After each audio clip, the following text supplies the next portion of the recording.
नमस्कार, मैं उमेश कुमार स्वागत करता हूं आपके अपने नेक्स्ट अगले वीडियो में। जो कि इससे पहले मैंने वीडियो दिया था आपको मीडियन के बारे में। मैंने बताया था मीडियन कंटिन्यूस सीरीज़ में कैसे ज्ञात करते हैं। इस वीडियो में मैं लेकर आया हूं आपके लिए स्टैटिस्टिक्स का सांख्यिकी का बहुलक। ठीक है, जैसा हैशटैग मैंने 13 किया है, मतलब ये 13वें नंबर का वीडियो है स्टैटिस्टिक्स श्रेणी का। आप समझ सकते हैं स्टैटिस्टिक्स सेकंड का है। इससे पहले मैंने स्टैटिस्टिक्स फर्स्ट का कुछ और वीडियो अपलोड कर चुका है।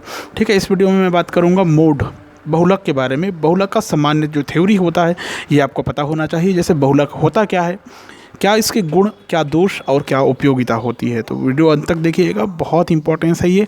इसके आधार पर आपको बहुलक के कुछ सवाल सॉल्व करने मिलेंगे आपको, जो आसानी से आप सॉल्व कर पाएंगे इसको देखने के बाद। चलिए वीडियो शुरू करते हैं। सबसे पहले बात करते हैं बहुलक होता क्या है। वीडियो को अंत तक देखिएगा। यहाँ पर गुण और दोष, उपयोगिता पेपर में बहुत बार पूछा गया है, अलग अलग प्रकार के एग्जाम में अलग अलग तरीके से पूछा गया है। तो बहुलक देखिए, परिभाषा मैंने पहले से लिख दिया है ताकि ज़्यादा वेस्ट टाइम ना हो। देखिए, टाइम वेस्ट ना हो। बहुलक या मोड, किसी समग्र श्रेणी में जो पद सबसे अधिक बार आता है, अर्थात जिस पद की आवृत्ति सबसे अधिक बार होती है, उसे उस पद मूल्य श्रेणी का बहुलक कहते हैं। ठीक है, जैसा कि आपने अभी सुना कि किसी समग्र श्रेणी में कोई श्रेणी दिया हुआ है, कोई सीरीज़ दिया हुआ है।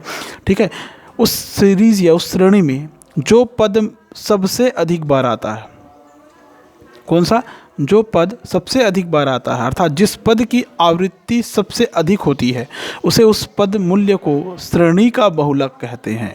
उसी पद मूल्य को उस श्रेणी का बहुलक कहा गया है। जिस श्रेणी में कोई पद सबसे ज़्यादा बार आएगा उसे उस पद की बहुलक कहा जाएगा, या जिस पद की आवृत्ति सबसे ज़्यादा बार होगी, सबसे अधिक बार होगी, उसे उस पद मूल्य का बहुलक कहा जाएगा।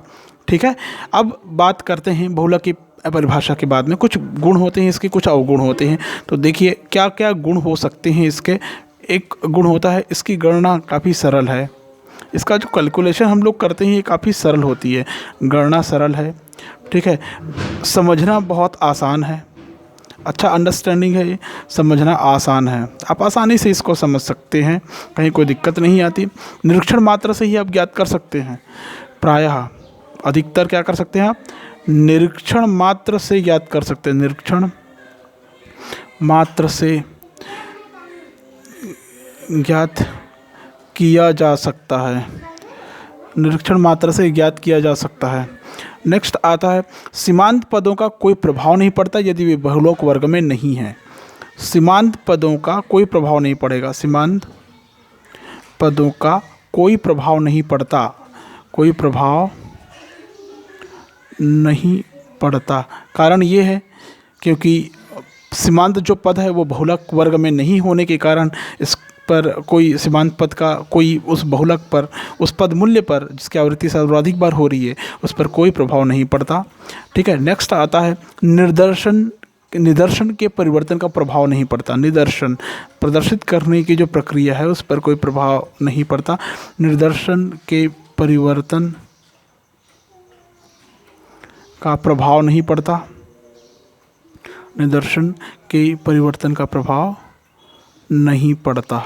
ठीक है, नेक्स्ट मेरिट इसका आता है, ये व्यवहारिक उपयोग होता है। इसका हम लोग व्यवहारिक उपयोग कर सकते हैं। इसका व्यावहारिक उपयोग होता है, उपयोग यूटिलिटी में देखेंगे कि कौन कौन सा व्यवहारिक उपयोग होता है। ये तो हो गए गुण। अब जाहिर सी बात है अगर गुण है तो कुछ दोष भी होंगे। ठीक है, क्या क्या दोष है देखिए, यह सुपरिभाषित नहीं है। आप देख सकते हैं कि अच्छे से परिभाषित नहीं है। ठीक है, सुपरिभाषित नहीं है।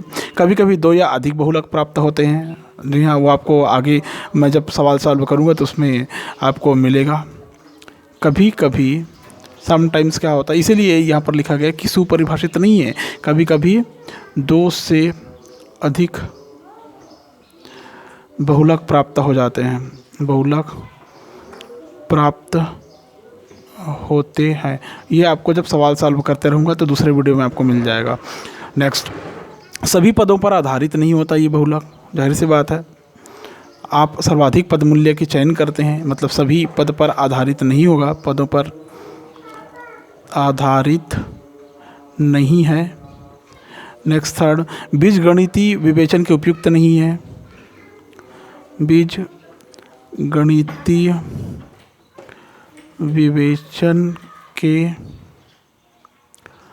उपयुक्त नहीं है। नेक्स्ट, सभी पदों या वर्गों की आवृत्ति समान होने पर इसे ज्ञात नहीं कर सकते आप।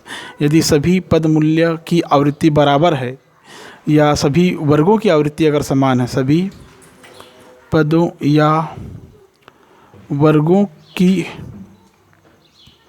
आवृत्ति समान होने पर इसे ज्ञात नहीं कर सकते, ज्ञात नहीं किया जा सकता। सही बात है, जब सब पद समान होगा, सभी वर्ग समान होगा, तो आप इसे ज्ञात नहीं कर सकते, आप नहीं किया जा सकता है। नेक्स्ट आता है इसके डिमेरिट में, सर्वाधिक आवृत्ति के कई पद होने पर इसकी गणना कठिन हो जाती है। मतलब अगर ज़्यादा आवृत्ति वाली पद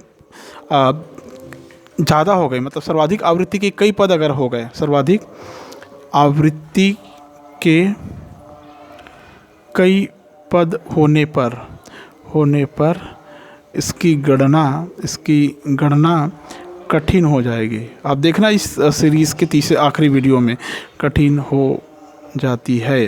कैसे कठिन होगा आपको समझ में आएगा। ठीक है, तो ये हो गया इसके कुछ दोष। अब बात करते हैं थोड़ी यूटिलिटी के बारे में बात कर लें।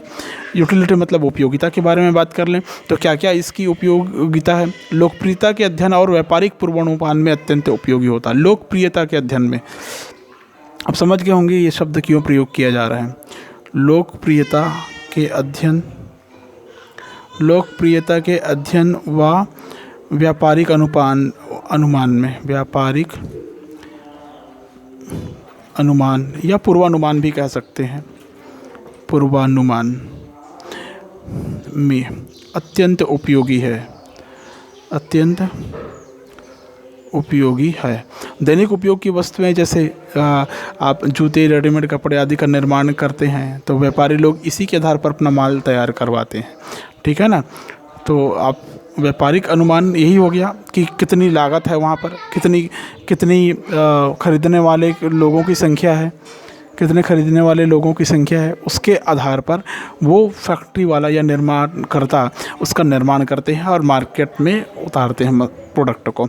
एक मशीन द्वारा भूयिष्ठिक उत्पादन आदि इसी के द्वारा निर्धारित होती है।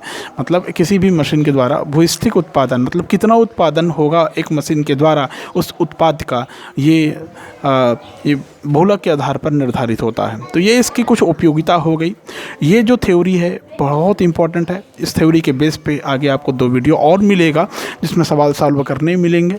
ठीक है, उसमें आपको देखने को मिलेगा कि कैसे बहुलक में हम सवाल सॉल्व करते हैं। ये वीडियो अगर पसंद आया है तो प्लीज़ वीडियो को लाइक करें, शेयर करें, कमेंट करें। चैनल पर पहली बार आए तो प्लीज़ सब्सक्राइब कर लेता है, किसी प्रकार की वीडियो आपको हमेशा प्राप्त होती रहे।